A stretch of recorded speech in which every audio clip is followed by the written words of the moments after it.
එතකොට මේ ඇත්තටම මේක සංදර්ශනයක් විදිහට ගෙන යන්න ප්‍රවෘත්ති දවස ගානේ ප්ලාන් කරලා අර මාධ්‍යට දෙනවා මේකට දෙනවා එහෙම දීගෙන යන එකක්ද මේ කරන්නේ කියන එක පළමු වෙන්න. ඔව්. බොහොම ස්තුතියි චතුර අද වැඩසටහනට ආරාධනා කිරීම ගැන සහ මේ මාතෘකාව තෝරාගෙන පිළිබඳවත් ඉතාම ස්තුතියි වත්මන් ආණ්ඩුවේ ප්‍රමුඛතම කාර්යභාරය පාතාලය හා මද්ද්‍රව්‍ය මැඩලීමද. ඔබේ ප්‍රශ්නේම පටන් ගත්තොත් එහෙම දැන් ආණ්ඩුව ප්‍රවෘත්ති හදලා දෙනවා නම් දේශපාලන උවමනා මත ඔබම කල්පනා කරලා බලන්න පහුගිය සති දෙක තුන තුල දිනපතා මද්ද්‍රව්‍ය සම්බන්ධ ආපු ප්‍රවෘත්ති මොකද්ද?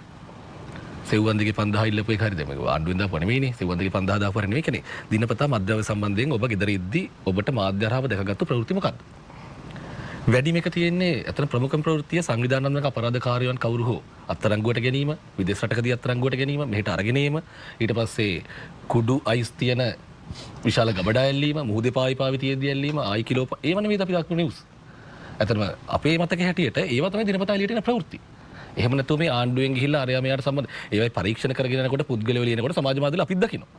I think කවුරු හරි මේකෙන් ඡන්දිල්ල තියෙන එක කියවන අපෙන් ඉල්ලුවනම් අපි එකත් කියනවා මෙයාලා ගිහිල්ලා මෙයාගත් කියවෙනවා. හැබැයි ඒකේ තේරුම දැන් මේකේ මේ දිනපතා සිද්ධ වෙන ක්‍රියාවලිය. නිලධාරීන් ඉතාම අවධානමක් අරගෙන කරන ක්‍රියාවලිය. මේ ක්‍රියාවලිය හැලු නොකළ යුතුයි. පළවෙනි එක.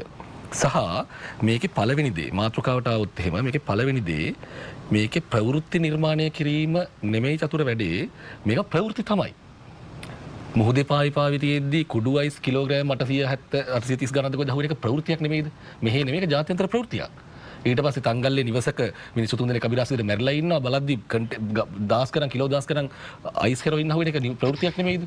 ඊට පස්සේ කන්ටේනර් පිටින් අහුවෙන එක දැන් ඒවා ප්‍රවෘත්ති තමයි. ඒක අපිම වන්න ඕනේ නැහැ. ඒ මට්ටමේ ව්‍යාපාර ජාලයක් මේ රටේ තිබුණා කියන එක දැනගනිද්දි ඒ මට්ටමේ මද්ද්‍රව්‍ය ව්‍යාපාර ජාලයක් මේ රටේ වැළලීලා තිබුණා කියලා දැනගනිද්දි ඒවා එළිදරව්වෙද්දී ඒවා අත්තරංගුවට ගනිද්දි අතර මේක ප්‍රවෘත්තියක් බවට පත් වෙනවා. අතර මෙයා ප්‍රවෘත්තිය බවට පත් කරන්න අවශ්‍ය ප්‍රවෘත්ති නෙමෙයි. ඔබත් දන්නවා මේකෙන් ඉඳලා මම දන්නවා ඒක ප්‍රවෘත්ති බවට පත් කරන්න ඕන ප්‍රවෘත්ති දින මහන්සි වෙලා අමාරුවෙන් දාලා කතා කරලා මේක මේව එහෙම නෙමෙයිනේ. මේව අතරම අපිත් නෙමෙයි ආද්‍ය වේදින් හොයාගෙන ගිහිල්ලා ඉන්න තැනට ගිහිල්ලා පාර්තා කරන ප්‍රවෘත්ති. You're goddamn right.